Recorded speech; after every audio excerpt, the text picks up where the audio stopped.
नमस्कार स्टूडेंट, आपका history classes में स्वागत है। आज हम मॉलिक्यूलर बेसिस ऑफ इनहेरिटेंस का सबसे प्यारा और हाई स्कोरिंग नीट के लिए, जिसमें 2 से 3 नंबर जो है वो हर बार पूछे जाते हैं, वो टॉपिक लेके आया हूँ, आपका डीएनए रेप्लिकेशन। इसमें हम देखेंगे कि रेप्लिकेशन क्या होती है, कौन-कौन सी मशीनरी चाहिए रेप्लिकेशन के लिए, और रेप्लिकेशन जो होती है वो कौन-कौन से सेल हैं वो रेप्लिकेट करते हैं, और रेप्लिकेशन क्यों ज़रूरी है। ठीक है? क्योंकि बहुत बार हमने नीट में देखा कि क्वेश्चन जो है वो काफ़ी बेसिक होते हैं, लेकिन बच्चे जो है वो कन्फ्यूज़ हो जाते हैं क्वेश्चन देखते ही। तो वो सारी कन्फ्यूजन जो है हम दूर करेंगे। आने वाले जो आपके 20 से 25 मिनट होंगे, उसमें आपका डीएनए रेप्लिकेशन का जो कोई भी क्वेश्चन आपको नीट में दिखेगा वो आप एकदम से कर लोगे, ये मेरा गारंटी है। तो शुरुआत करते हैं सबसे पहले बिना टाइम वेस्ट किए डीएनए की कुछ डिस्कवरीज की। देखो, सबसे पहले बात करते हैं कि रेप्लिकेशन होती क्या है। हमें पता है सेंट्रल डोग्मा का। सेंट्रल डोग्मा क्या बोलता है? सेंट्रल डोग्मा कहता है कि डीएनए से बनता है आपका आरएनए, और आरएनए से बनता है आपका प्रोटीन। ठीक है? और एक ऐसी सिचुएशन आती है कि डीएनए को फिर से डीएनए जो है बनाना पड़ता है। तो इस स्टेप को हम बोलते हैं रेप्लिकेशन। डीएनए से डीएनए बनना वो आपका कहलाता है रेप्लिकेशन। डीएनए से आरएनए बनना, ये हम आने वाले लेक्चर्स में देखेंगे, ये ट्रांसक्रिप्शन है। हालांकि इससे भी बहुत सारे क्वेश्चंस आते हैं। और आरएनए से प्रोटीन बनना आपका कहलाता है ट्रांसलेशन। ये मोल बायो के बहुत ही प्यारे से कंसेप्ट हैं, आपके नीट के लिए भी, नीट के जो क्वेश्चंस हैं उनके लिए भी फेवरेट्स हैं ये। अगर हम बात करते हैं कुछ डिस्कवरीज की, तो सबसे पहले हम बात करते हैं बार्सन एंड क्रिक की। जैसे कि आप जानते हो 1953 में बार्सन और क्रिक ने क्या करा था, डबल हेलिकल स्ट्रक्चर्स जो था डीएनए का वो डिस्कवर करा था with the help of Rosalind Franklin. Rosalind Franklin की जो एक्सरे डिस्कवरी थी, ठीक है, उस डिस्कवरी ने ये बता दिया था कि कुछ ऐसा स्ट्रक्चर है फोटो 51 जो एक्स शेप का है। ठीक है? और बाद में इसी को और मद्देनजर रखते हुए उन्होंने क्या करा, पूरा का पूरा मॉडल जो था वो 3D मॉडल बना दिया था बार्सन एंड क्रिक ने 1953 में। ठीक है? ये तो आगे थोड़ा सा आपका हिस्ट्री का पार्ट। इसके साथ साथ उनको ये भी पता चल गया था कि जो डीएनए है वो सेमी कंजर्वेटिव होता है या होगा। कैसा होगा? Semi conservative. अब सेमी कंजर्वेटिव क्या है?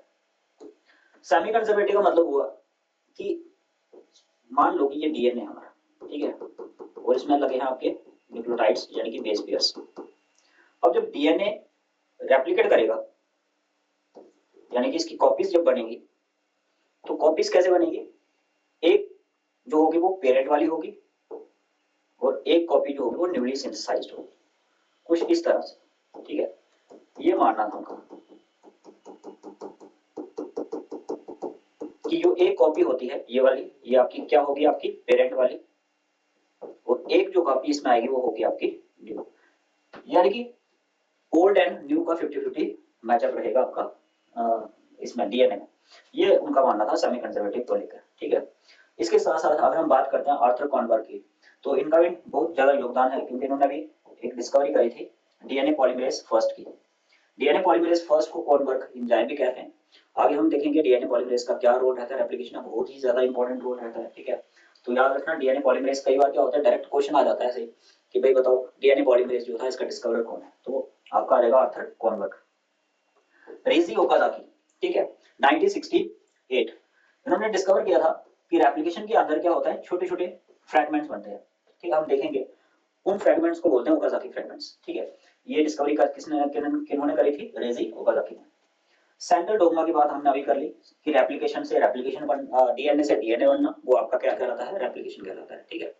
अब ये रेप्लिकेशन होती कब है? आपको पता है सेल डिवाइड करता है। अगर हम थोड़ा सा सेल डिवीजन की तरफ चले, सेल डिवाइड करता है, और सारे सेल डिवाइड नहीं करते। नर्व सेल्स हो गए, कार्डिक सेल्स हो गए, और मसल्स के सेल्स हो गए, ये सेल्स आपके डिवाइड नहीं करते। ठीक है? ये चीज याद रखना। अब आपको पता है ये आपका सेल जब डिवाइड करने जाता है, तो सबसे ज्यादा जो फेज रहता है इसका, उस फेज को हम बोलते हैं इंटरफेस। इंटरफेस की कहानी क्या होती है कि पहला आता है इसका G1 फेज, उसके बाद आता है इसका S फेज। आई होप आपको सेल डिवीजन आता होगा। और उसके बाद आपको आता है इसका फेज आता है G2 फेज। ये इंटरफेस में 3 फेजेस रहते हैं। जो S फेज होता है ना, इसको सिंथेसाइज फेज बोलते हैं। अब सिंथेसाइज फेज में ही आपका क्या होता है? रेप्लिकेशन होता है। देखो, सेल को डिवाइड करना है, हर एक चीज का नंबर क्या होना चाहिए? 2 होना चाहिए। तो जो आपका एस फेज है ना, यहाँ पे आपका रेप्लिकेशन चलता है, यहाँ पे इसका नंबर 2n प्लस 2n हो जाता है, यानी कि आप बोल सकते हो यहाँ पे नंबर इसका क्या हो जाता है 4n हो जाता है। ठीक है, आई बात समझ में। अगर आपको कोई पूछ ले कि किस फेसेस में आपका रेप्लिकेशन होता है तो आपका आंसर होना चाहिए S phase of the interface, interface का एस फेस। और कुछ सेल जो होते हैं ना उनको हम जी नॉट फेस में डाल देते हैं, जी नॉट फेस को बोलते हैं क्यूसेंट फेस। अगर सेल डिवीजन में हम जाते हैं थोड़ा सा, तो जैसे आपके नर्व सेल्स हो गए, वन टाइम जो बन गए आप दोबारा कभी रीजनरेट नहीं होंगे। ठीक है, कार्डियक सेल्स हो गए, एक बार बन गए तो बन गए, इसलिए हार्ट अटैक से जो सेल डैमेज हो जाते हैं वो वापस आपके नहीं बनते, क्योंकि जो एक बार बन गए वो सारे आपके क्यूसेंट फेस में चले जाएंगे। ठीक है, इतना क्लियर हुआ। अब चलते हैं रेप्लिकेशन की मशीनरीज के ऊपर। मशीनरी से पहले हम थोड़ा सा बैकग्राउंड देख लेते हैं इसका। एक्सपेरिमेंट की बात करें तो सेमी कंजर्वेटिव जो इसका रेप्लिकेशन करने का जो तरीका था उसकी आप बोल सकते हो, उसके लिए एक्सपेरिमेंट जो करा था वो किसने करा था, आपका मिचेल्सन और स्टार ने करा था। इस एक्सपेरिमेंट को समझ लो, क्योंकि इस एक्सपेरिमेंट से भी आपके क्वेश्चन जो है वो देखे गए हैं नीट्स के अंदर। इन्होंने क्या किया, इन्होंने ई कोलाई बैक्टीरिया लिया। सबसे पहले बैक्टीरिया इंपॉर्टेंट है, कौन सा बैक्टीरिया था, इशेरिया कोलाई। ठीक है, अब इस ई कोलाई को इन्होंने क्या करा, दूसरी चीज याद रखना, इन्होंने दो चीजें करी। एक, नाइट्रोजन का हैवी मेटल लिया, नाइट्रोजन आइसोटोप्स का हैवी मेटल यानी कि N15 वाला। बच्चे यहाँ पे गलती कर देते हैं, क्योंकि नीट में क्वेश्चन पूछा जाता है और वो बोल नीट वाले सीधा देते कि रेडियो आइसोटोप N15। उनको इतना पता होता है कि N15 है हैवी मेटल, लेकिन उन्होंने रेडियो आइसोटोप्स जानबूझ के लिखा होता है, जो कि क्या होता है आपका ट्रैप होता है, और यहीं पे बच्चे फंस जाते हैं। रेडियो आइसोटोप नहीं होगा, खाली आपका हैवी N15 होगा। ये कहीं अगर दिखता है तो इसको टिक मत करना रेडियो आइसोटोप्स को, वो रेडियो आइसोटोप नहीं है, वो आपका खाली क्या है, हैवी N15 मेटल है। ठीक है, और दूसरी बात करते हैं तो हमें सेंट्रीफ्यूगेशन करनी पड़ेगी, क्योंकि हैवी है, इसके लिए हम यूज करते हैं caesium chloride, caesium chloride centrifugation. अब जो N15 है आपका, ये हमें किस में ढूंढना है, अमोनियम क्लोराइड के अंदर। यहाँ पे जो N है ये हमारा होना चाहिए N15 वाला। अब करते क्या, हम कल्चर करते हैं ई कोलाई बैक्टीरिया को किसके अंदर, अमोनियम क्लोराइड के अंदर, अमोनियम क्लोराइड के अंदर। ठीक है, अब यहाँ पे जो N है अमोनियम के अंदर, ये आपका कौन सा है, हैवी वाला। ठीक है, और जब आप इसको कल्चर करोगे, और बहुत मतलब एक बार नहीं करना है इसको, बहुत बार इसकी जनरेशन जो है वो कल्चर करनी है। और फिर हमने क्या करा, उसको कल्चर करने के बाद उसका जो मटेरियल था उसको एक्सट्रैक्ट कर लिया, और एक्सट्रैक्ट करने पे हमने सेंट्रीफ्यूगेशन करा, और सेंट्रीफ्यूगेशन से हमें एक ही बैंड दिखा यहाँ पे, और ये कौन सा बैंड था, हैवी बैंड। क्योंकि हमें पता ऑब्वियस है कि उसका जो जीनोम होगा, उसका जो डीएनए होगा, उसमें एक ही बैंड होगा, और वो बैंड कौन सा है, हैवी बैंड N15। ठीक है, अब हमें पता चल गया कि उसमें प्योर फॉर्म का आपका जो डीएनए के अंदर जो नाइट्रोजन बेसिस है, उस नाइट्रोजन में कौन सा आपका नाइट्रोजन आ गया, आइसोटोप हैवी वाला आइसोटोप आ गया। अब कहानी यहाँ से स्टार्ट हो जाती है। हम क्या करेंगे, अब उस बैक्टीरिया को हम दूसरे मीडियम में ग्रो करवाएंगे। ठीक है, अब मीडियम हम ले लेते हैं दूसरा वाला, यहाँ पे आ गया मीडियम आपका अमोनियम क्लोराइड ही है। ठीक है, लेकिन इस बार जो इसमें नाइट्रोजन होगा वो कौन सा है, नॉर्मल वाला। ठीक है, नाइट्रोजन आपका 14 वाला नॉर्मल वाला। इसमें जब ग्रो करवाएंगे इसको,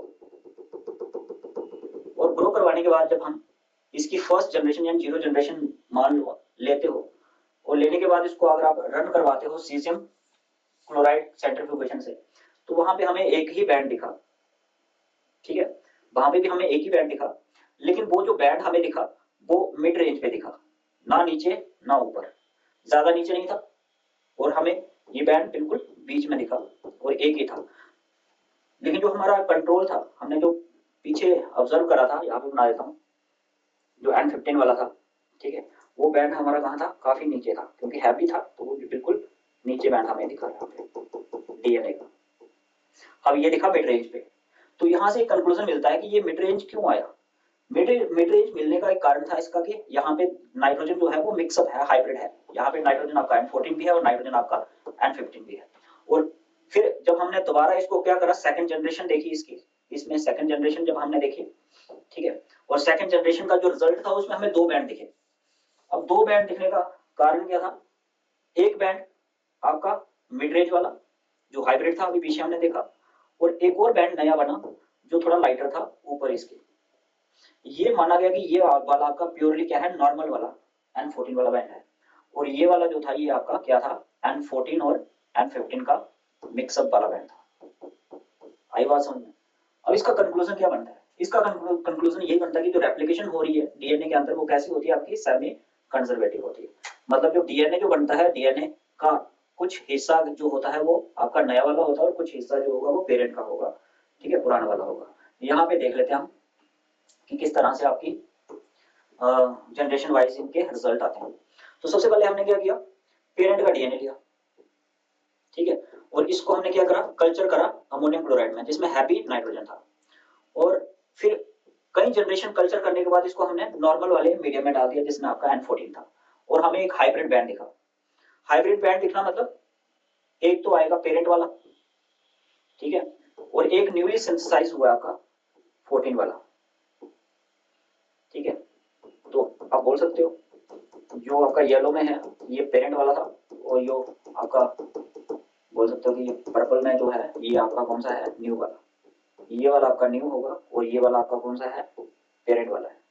और जब हम सेकंड जनरेशन करवाते हैं इसकी, सेकंड जनरेशन का जो रिजल्ट हमें मिला इसमें से, तो आप खुद देखोगे सेकंड जनरेशन का जो रिजल्ट होगा कुछ इस तरह से होगा, इधर आ जाएगा।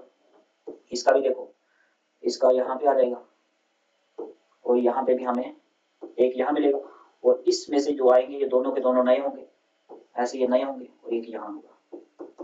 तो दो ही बैंड दिख रहे हैं हमें,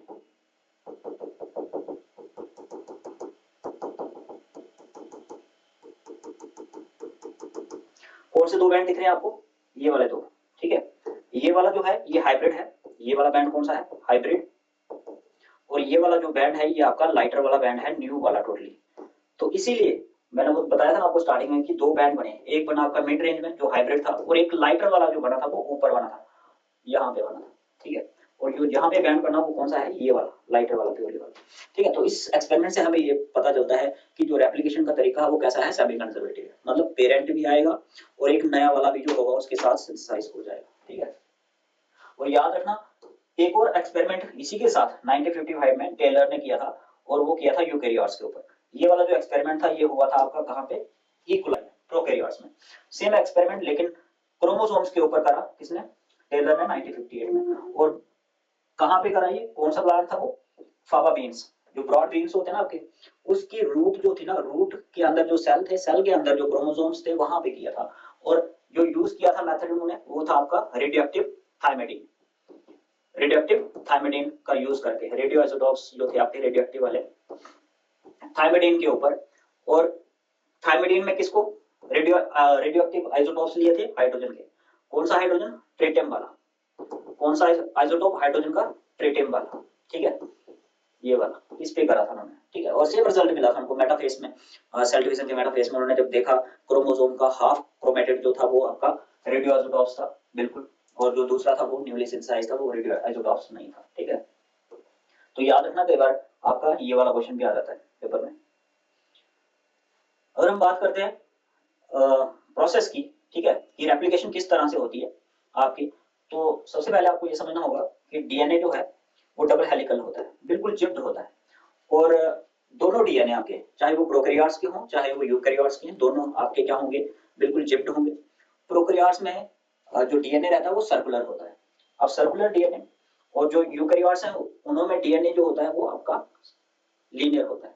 अगर हम बात करते हैं प्रोकैरियोट्स की तो उनका सर्कुलर डीएनए बिल्कुल ऐसा होगा, और अगर हम यूकैरियोट्स की बात करते हैं तो जो डीएनए रहता है वो उनका लीनियर रहता है। प्रोकैरियोट का जो डीएनए रहता है वो काफी छोटा होता है, अगर छोटा होगा तो एक ही ओरिजिन होगा उसमें, प्रोकैरियोट्स में।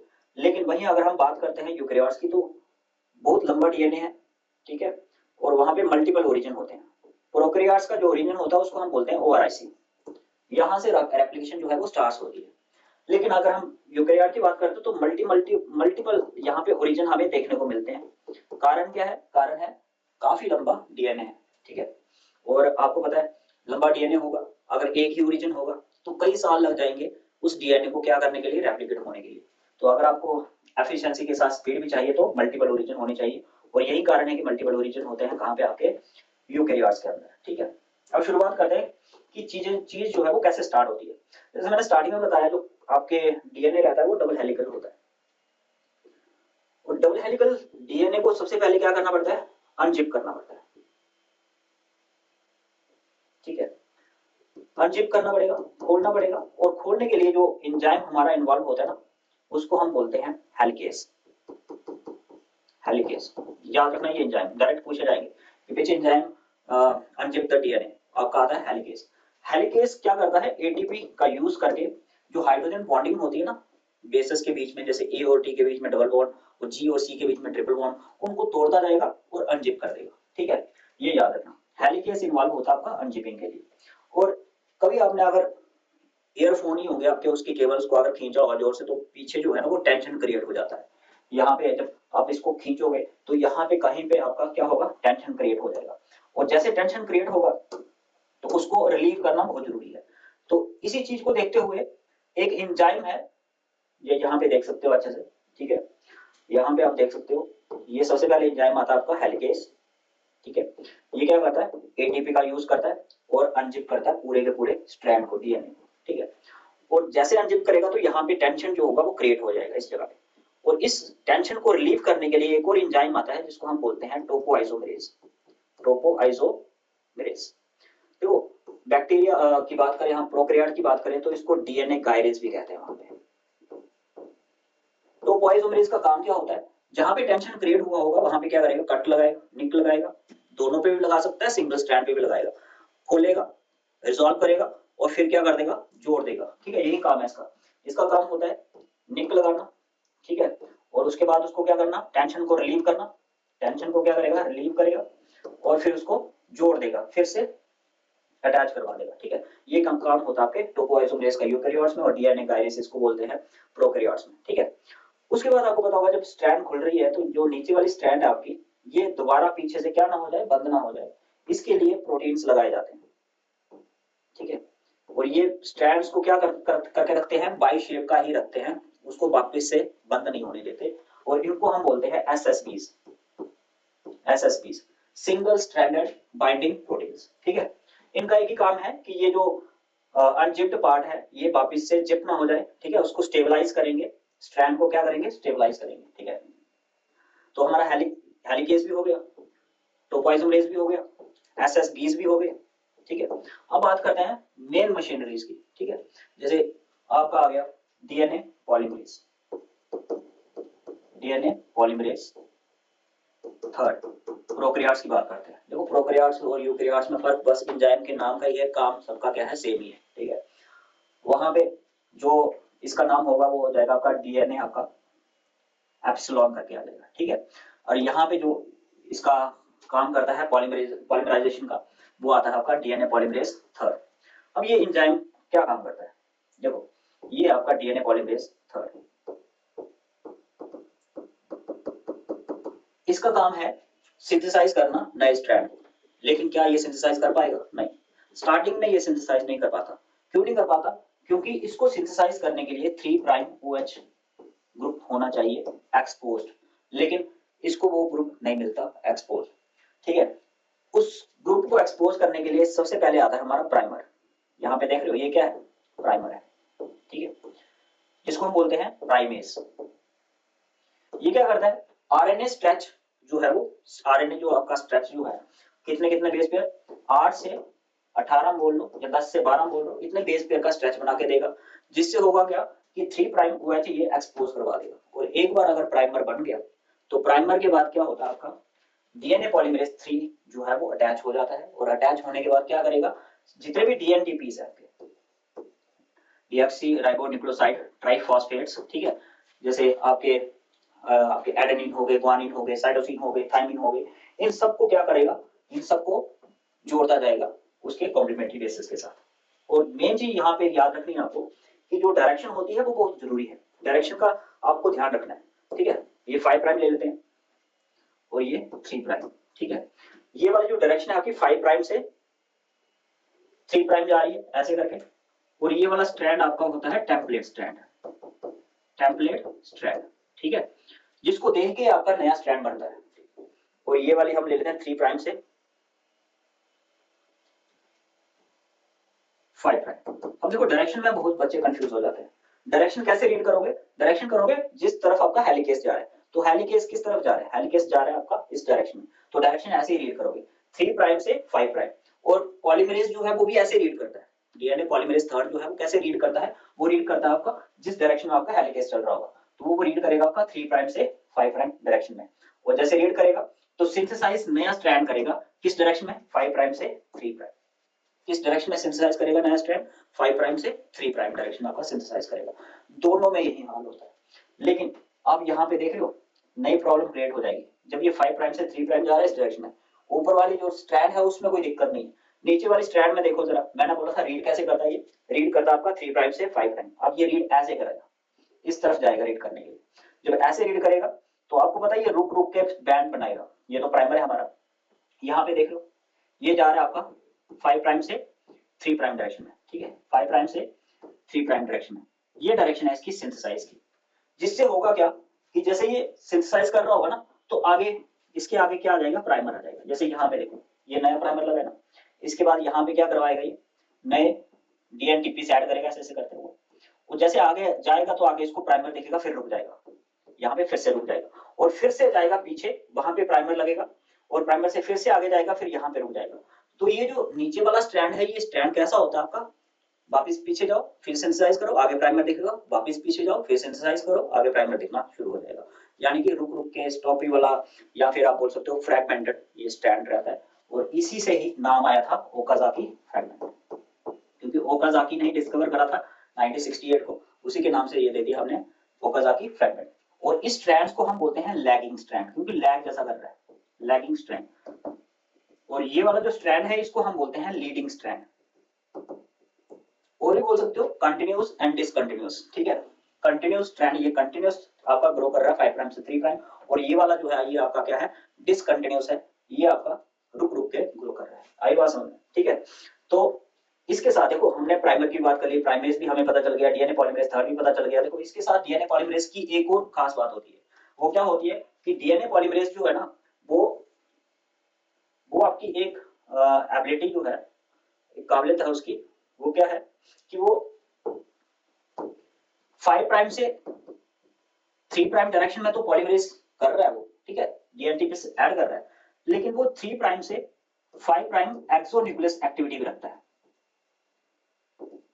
इसका क्या मतलब हुआ एक्सोन्यूक्लियस एक्टिविटी का, इसका मतलब हुआ कि गलती से अगर उसने ए की जगह पे टी लगाना था, वो ए की जगह पे उसने सी लगा दिया, ठीक है, कॉम्प्लीमेंट्री इसका, तो वो देखेगा कि यार मैंने सी लगा दिया, मुझे वो आगे निकल जाएगा, वो पीछे आएगा चेक करने के लिए मैंने ये सी लगा दिया, सी नहीं होना चाहिए यहाँ पे होना चाहिए था टी, तो इसको यहाँ से निकालेगा, ठीक है, रिमूव करेगा, और इसकी जगह पे जो सही में एक्चुअल में होना चाहिए था वो लगाएगा, और फिर आगे चलता जाएगा, यानी कि प्रूफ रीडिंग भी करेगा। और देखो ये कई लाखों में एक बार इसका एरर आता है, तो स्पीड इसकी बहुत ज्यादा होती है, ठीक है, एफिशिएंसी भी बहुत ज्यादा होती है इसकी, ये चीज याद रखना, ये आपकी पॉलीमरेज की आपकी प्रॉपर्टीज है डीएनए पॉलीमरेज की। अब हम बात करते हैं और इसके कुछ फीचर्स की, तो यहाँ पे देखोगे आप, यहाँ पे जो गैप क्रिएट हो जाएंगे ना, छोटे छोटे गैप क्रिएट हो जाते हैं, ठीक है, जैसे यहाँ पे देख लो छोटे छोटे गैप्स क्रिएट हो जाएंगे, इन गैप्स को फिल करने के लिए हमें जरूरत पड़ती है ग्लू की, ठीक है, और वो होता है आपका डीएनए लाइगेज। डीएनए लाइगेज क्या करता है, इन गैप्स को फिल कर देगा और पूरी तरह से सील कर देगा, जैसे ये देखो ये सील कर रहा है आपका डीएनए लाइगेज, डीएनए लाइगेज, आई बात समझ में। अब देखो ये जो आपके प्राइमर है, इन प्राइमर को निकालना जरूरी है, क्योंकि ये आरएनए है और आरएनए डीएनए में नहीं लगते, ठीक है, इसको हटाना जरूरी है, और हटाने के लिए एक नया हमारे पास पॉलीमर आता है, पॉलीमरेज आता है, इसको हम बोलते हैं पॉलीमरेज 1, डीएनए पॉलीमरेज 1, जो जिसको आप कोनवर्क एंजाइम भी कहते थे। ये क्या करता है, ये दो चीजें करता है, एक तो सबसे पहले इन प्राइमर्स को हटाएगा, ठीक है, रिमूव कर देगा प्राइमर्स को, और हटाने के बाद इनकी जगह पे क्या लगाएगा, डीएनटीपीस लगाएगा, सिंथेसाइज भी करेगा, ये क्या करेगा, सिंथेसाइज भी करेगा और प्राइमर को हटाएगा, ये दो काम करता है आपका डीएनए पॉलीमरेज, जिसको आप कोनवर्क एंजाइम भी कहते हैं, ठीक है। अब देखो जब लास्ट अगर हम बात करते हैं रेप्लिकेशन की, अगर हम प्रोकैरियोट की बात कर रहे हैं, जहां पे टर्मिनेशन आएगी ना, टर्मिनेशन में जहां पे ये दोनों एंड मिल जाएंगे प्रोकैरियोट्स के, वहीं पे टर्मिनेशन हो जाएगी, टर्म सीक्वेंस आएगी, वहीं पे खत्म हो जाएगी रेप्लिकेशन आपकी। लेकिन अगर हम बात करते हैं यूकैरियोट्स की, तो यूकैरियोट्स में क्या होता है कि मान लो, ठीक है, मान लो कि ये हमारा क्या है, लास्ट वाला प्राइमर है, ये सपोज करो सिंथेसाइज कर लिया, और ये खत्म करो, यहाँ पे सपोज करते हैं ये खत्म हो जाएगा लैगिंग स्ट्रैंड, लीडिंग में कोई इशू नहीं, इशू कहाँ पे होता है, लैगिंग स्ट्रैंड। अब ये हमारे पास बच गया, ये हमारा लास्ट का प्राइमर है, ये बच गया, और इसको रिमूव कौन करेगा, DNA polymerase bond, DNA polymerase bond. Suppose करो इसको रिमूव कर दिया, और रिमूव करने के बाद पूरा डीएनए सिंथेसाइज कर लिया हमने, ठीक है, ऐसे पूरा का पूरा डीएनए सिंथेसाइज कर लिया हमने, और ऐसा हिस्सा रह जाएगा जो हिस्सा खाली है, क्योंकि जैसे रिमूव हो जाएगा तो 12 से 20 बेस पेयर का हिस्सा ऐसा होगा जिसके ऊपर कोई डीएनए नहीं, कोई भी कॉम्प्लीमेंट्री उसके बेसिस नहीं होंगे। क्यों नहीं होंगे, जैसे आप प्राइमर रिमूव करोगे तो आप उसका 3 प्राइम OH भी लेके जाओगे, और जैसे 3 प्राइम OH गया तो आपका डीएनए पॉलीमरेज जो है वो वहां पे बिल्कुल भी बेसिस नहीं लगा सकता, जैसे हमने स्टार्टिंग में बोला था, इसीलिए प्राइमर चाहिए था। तो इतना छोटा हिस्सा हमेशा आपका एंड पे बचता ही बचता है, ठीक है, जिसकी वजह से हम हमारे सेल्स जो है ना वो एज्ड हो जाते हैं, हमें एजिंग आती है, किसकी वजह से आती है, इसी की वजह से आती है, ठीक है। तो इसकी प्रॉब्लम अगर ढूंढनी है तो एक एंजाइम है हमारे जर्म सेल्स में होता है, हमारे मदर सेल्स जो है स्टेम सेल्स उनमें देखने को मिलता है, इसको हम बोलते हैं टीलोमरेज। टीलोमरेज ये क्या करता है, जो जहां पे एंड होता है आपके डीएनए का पूरा पूरा एंड होगा, वहां पे जंक डीएनए जो है ना वो बनाना शुरू कर देता है, ताकि डीएनए जो है वो division after division, division after division क्या ना हो जाए, शॉर्ट ना हो जाए, और जितना शॉर्ट आपका डीएनए होगा उतनी जल्दी हमें एजिंग जो है वो फेस करने पड़ जाती है। तो टीलोमरेज जो है ये आपका राइबो न्यूक्लियो प्रोटीन है, राइबो न्यूक्लियो प्रोटीन है, ठीक है। इसके पास एक सीक्वेंस होती है, और उस सीक्वेंस से क्या करता है, रिवर्स करवाता है, आरएनए सीक्वेंस होती है, रिवर्स ट्रांसक्रिप्टेज की एक्टिविटीज रखता है। आई होप आपको रिवर्स ट्रांसक्रिप्टेज पता होगा क्या करते हैं ये, यानी कि आरएनए से डीएनए बनाने की काबिलियत रखता है। और वो जो सीक्वेंस इसके पास होती है, यानी कि वो जो सीक्वेंस ये बनाता है डीएनए की, वो कौन सी सीक्वेंस है, T T A G G N G, ये सीक्वेंस डीएनए बनाता है। और ये आपने बताना है कि इसके पास कौन सी सीक्वेंस होगी, ठीक है, एक ही सीक्वेंस होती है और इसके कॉम्प्लीमेंट्री होगी वो, क्योंकि आरएनए है तो आरएनए की सीक्वेंस होगी, ठीक है, वो आप कमेंट कर सकते हो कि कौन सी सीक्वेंस है, ठीक है। अब चलते हैं थोड़ा सा हम बाकी स्लाइड्स की तरफ, जो हमारे पास स्लाइड्स हैं।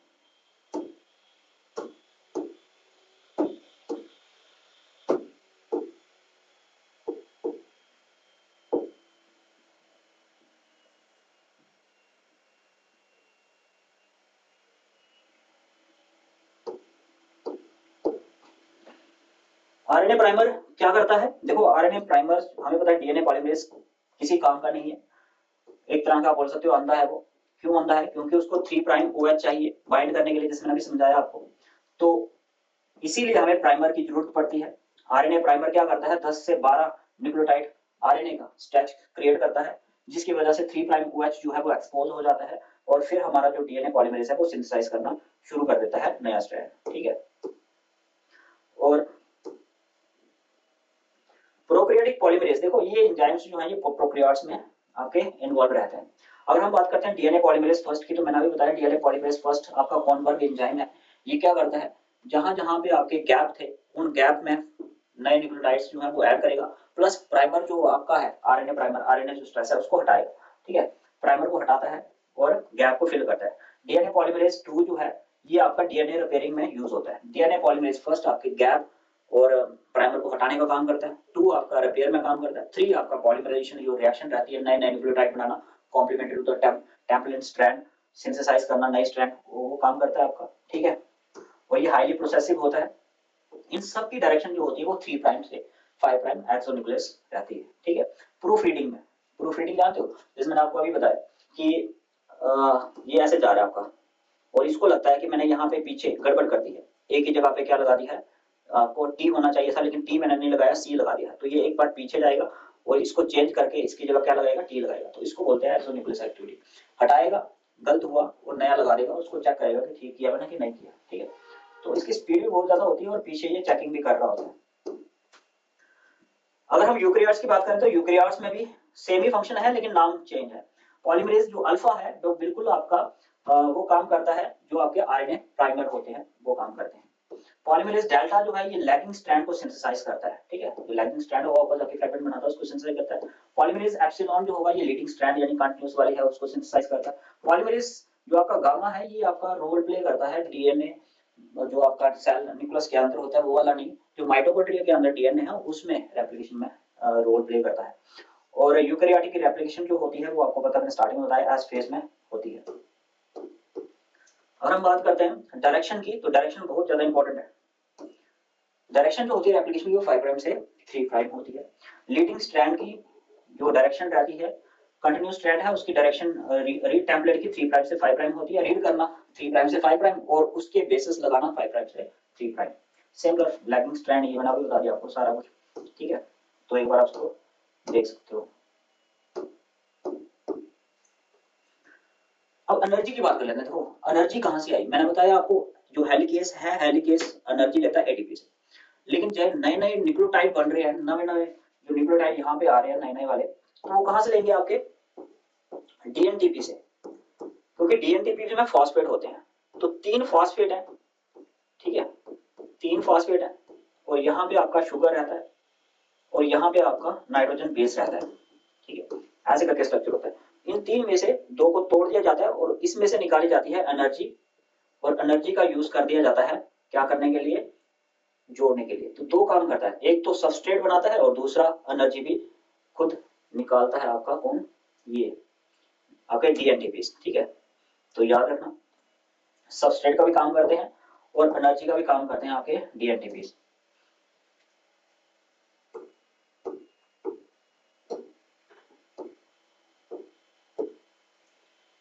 अगर कहीं म्यूटेशन हो जाती है, म्यूटेशन होती है सडन चेंजेस होना, तो प्रूफ रीडिंग एक्टिविटीज आपकी हो जाती है 3 प्राइम से 5 प्राइम एक्सोन्यूक्लियस एक्टिविटी। जैसे उसको लगेगा पीछे मैंने कुछ गलत किया है तो वो फटाफट से पीछे जाएगा और एरर को करेक्ट करके आगे बढ़ता जाएगा, ठीक है।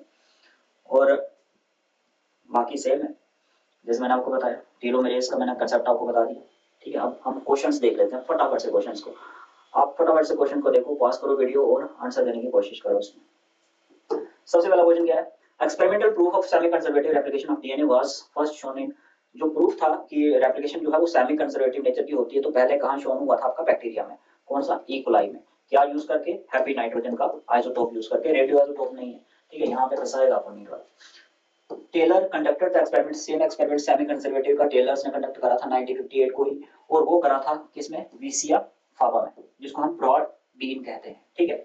और कहां पे, रूट ऑफ, रूट में करा था, रूट की जो टिप होती है वहां से सेल, और क्रोमोसोम्स के ऊपर मेनली, और यूकैरियोट्स में, ठीक है।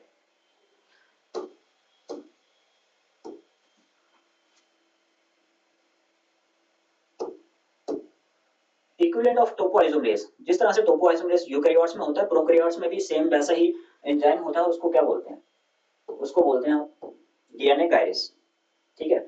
ये भी वही काम करता है जो टोपोआइसोमरेज करता है, निक लगाएगा, टेंशन को रिलीव करेगा और फिर जोड़ देगा। Which of the following separate the two strand DNA during replication? कौन दो स्ट्रैंड्स को अनजिप करता है, तो अनजिपर, हमारा अनजिपर कौन सा है, हेलिकेस, ठीक है।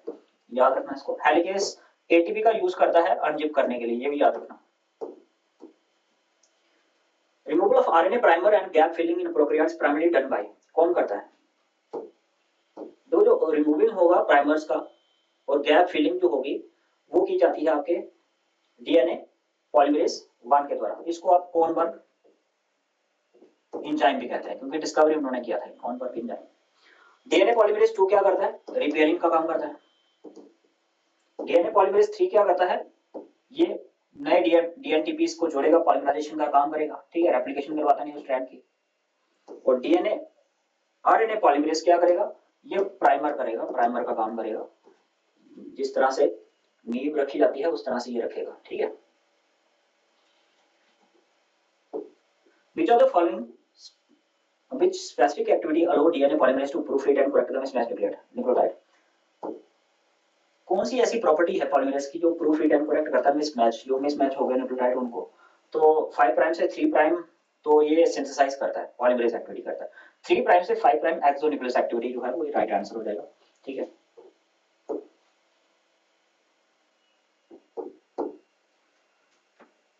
During DNA replication Okazaki fragments are used to elongate, Okazaki fragment कैसे इलोंगेट होते हैं, देखो रेप्लिकेशन में ओकाजाकी फ्रेगमेंट्स जो है ना वो away from the replication fork, जो भी रेप्लिकेशन फॉर्क है उससे दूर जाते हैं, lagging strand away from the replication fork, option number 4, ठीक है, ये वाला। what provides the energy for the polymerization nucleotide during the replication? क्या कौन प्रोवाइड करता है एनर्जी को? एनर्जी को प्रोवाइड किया जाता है cleavage of the terminal phosphate from the dNTPs, वहां से मिलती है energy. Choose the correct statement regarding the DNA replication. It is the conservative and unidirectional, ऐसा नहीं होता। It is semi conservative and unidirectional, ऐसा भी नहीं है। It is semi conservative and bidirectional. Yes, semi conservative होता है जिसमें आपका एक पेरेंट स्ट्रैंड बनता है, एक नया स्ट्रैंड बनता है, और बाई डायरेक्शनल होता है, दो डायरेक्शन होती है, इसकी वजह से आपका लीडिंग और लैगिंग स्ट्रैंड आते हैं हमारे पास। टेलोमेरेज एंजाइम व्हिच इज कौन सा है? राइबोन्यूक्लियोप्रोटीन है ये। राइबोन्यूक्लियोप्रोटीन मतलब ये आपका रिवर्स ट्रांसक्रिप्टेज भी है, और इसके पास आरएनए सीक्वेंस रहता है जिसका काम होता है आरएनए से डीएनए बनाना, ठीक है। और इसका सीक्वेंस कौन सा है वो आपने मुझे कमेंट करके बता देना है, ठीक है। यही था हमारा क्विक रिवीजन में। इसमें हमने देखा डीएनए रेप्लिकेशन में कौन कौन से आपके एंजाइम्स आते हैं। तो चाहे वो अनजिपिंग का काम हेलिकेज करता हो जिसके लिए एटीपी की जरूरत हो, ठीक है। डीएनए पॉलीमरेज सिंथेसाइज का काम करता हो नए स्ट्रैंड का। डीएनए पॉलीमरेज 1 आपके प्राइमर्स जो है उसको रिमूवल का काम करता हो। लाइगेज आपके जोड़ने का काम करता हो, ठीक है, स्ट्रैंड्स को। और या फिर आपका primer 3 prime OH group expose करने का काम करता हो। तो ये सारे जितने भी एंजाइम हैं इनके रिलेटेड जो क्वेश्चन है वो आपके नीट में पूछे जा सकते हैं। तो ये काफी इंपॉर्टेंट है। तो एंजाइम्स के ऊपर फोकस करना।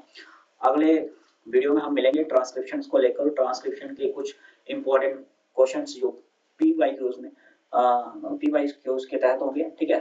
तब तक के लिए अपना ध्यान रखिए और बस पढ़ते रहिए, और क्या।